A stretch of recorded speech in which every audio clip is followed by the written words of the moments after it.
এটাই সেই জায়গা, নোয়াপাড়া প্রফেসরপাড়া বিশ্বাস বাড়ি।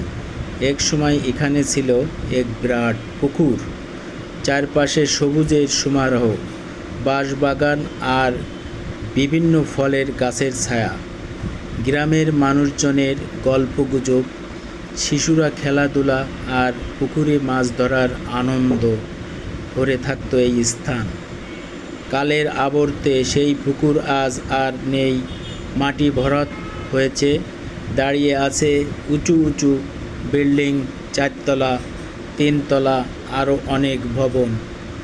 সরু রাস্তা পাশ দিয়ে ট্রেন চলে গেছে। সময়ের সাথে বদলে গেছে প্রকৃতির রূপ, সবুজ হারিয়ে গেছে সেই শান্ত পরিবেশও। তবু স্মৃতির পাতায় আজও রয়ে গেছে সেই পুরনো দিনের ছবি, যেখানে প্রকৃতির ছিল মানুষের সবচেয়ে কাছের বন্ধু।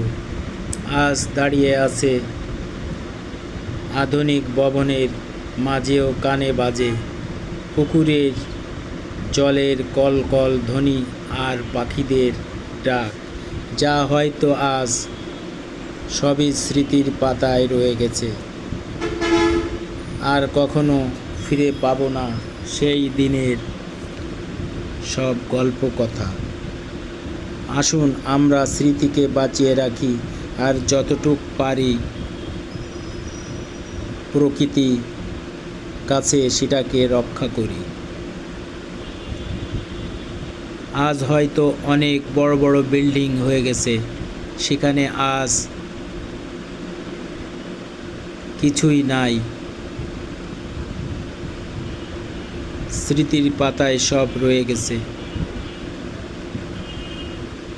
এক সময় এখানে ছিল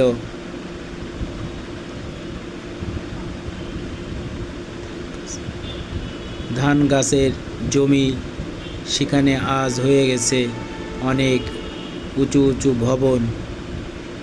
সব কিছুই আজ স্মৃতির পাতায় রয়ে গেছে।